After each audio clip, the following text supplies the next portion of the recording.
साधु और राजा, इस संसार में प्रधानतया सत्व रजस और तमोगुण के दर्शन होते रहते हैं। हम देखते हैं समस्त जीव कोटि में इन तीनों में से कोई ना कोई गुण प्रधान रहते हैं। सृष्टि का मूल कारण है रजोगुण, अज्ञान का मूल कारण है तमोगुण, सत्वगुण में ज्ञान की प्रधानता होती है। सृष्टि स्थिति और लय ये इन्हीं तीन गुणों पर आधारित रहते हैं। साधुता सत्वगुण का, राजस रजोगुण का और अज्ञान तमोगुण का प्रतीक है। साधारणतया मानवों में ये तीनों गुण एक साथ रहते हैं, फिर भी कोई ना कोई एक गुण प्रधान रूप से रहता है। जिनमें सत्वगुण प्रधान रहता है वे सात्विक, जिसमें रजोगुण अधिक रहता है वे राजसी, और जिनमें तमोगुण अधिक रहता है वे तामसी कहलाता है। साधुता सत्वगुणों का, राजस रजोगुण का और अज्ञान तमोगुण का प्रतीक है। साधु और सत्पुरुष कहलाने वालों में सत्वगुण परिपूर्ण रूप से रहता है।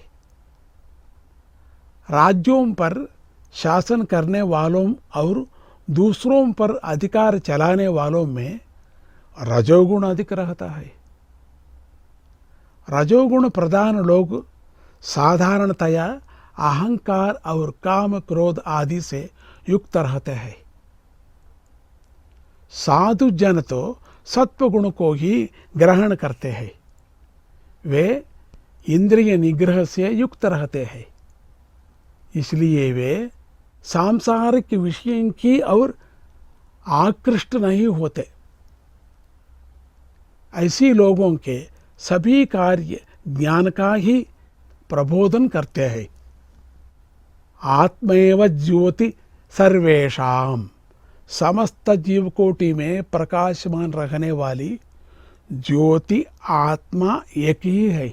इस तथ्य से ये साधुजन परिचित रहते हैं। साधारण लोग इस तथ्य से परिचित नहीं रहते कि आत्मा स्वयं प्रकाश है। उसी के कारण यह समस्त संसार प्रतिभासित होता है, आडंबर और दिखावे से रहित है। ये साधुजन लोगों के लिए आश्चर्यप्रद लगते हैं।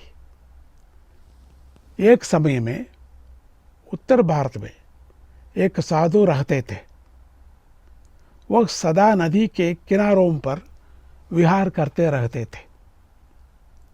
एक बार किसी विदेशी राजा ने उसे देखा।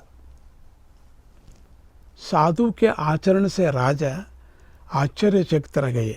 साधु के शरीर पर छीदड़ों के अलावा कुछ भी नहीं था। जमीन पर गिरे हुए पल पत्तों को खाते हुए जीवन यापन करते थे।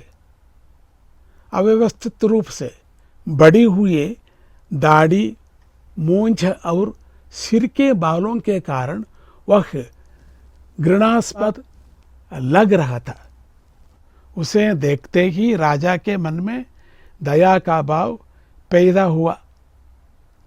साधु के पास जाकर बोला, क्यों जी, तुम हमारे देश आ जाओ, मैं तुम्हें अपने साथ ले जाऊंगा।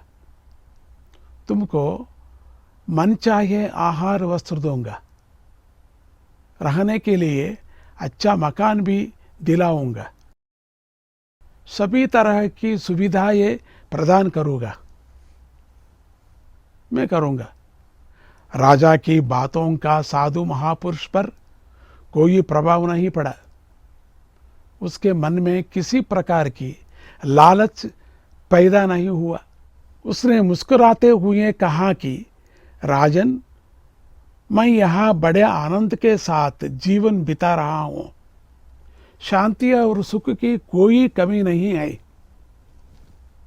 तुम्हारा देश आने की मुझे कोई जरूरत नहीं है।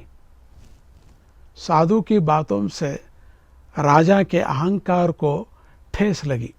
अधिकार, धन और दर्प के कारण वह अत्यंत क्रोधित हो गया। उसे लगा कि इस साधु ने मेरी बात न मानकर मेरा अपमान और तिरस्कार किया है।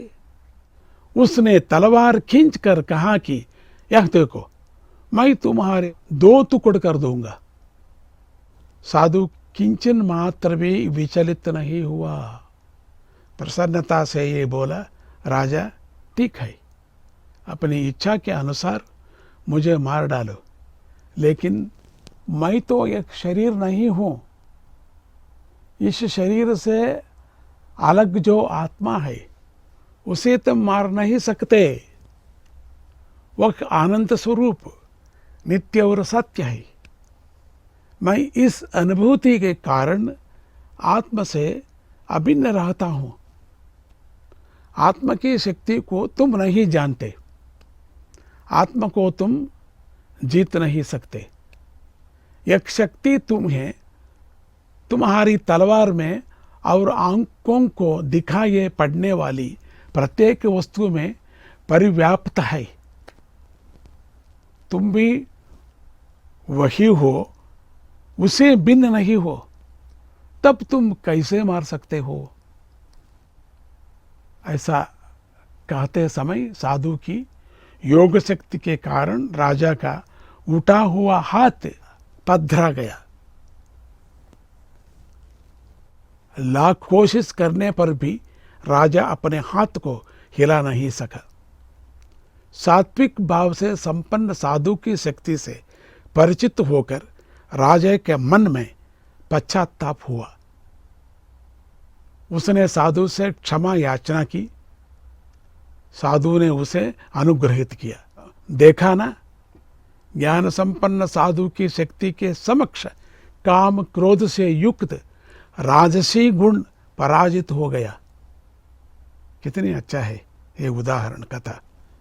जय गुरुदत्ता, श्री गुरुदत्ता।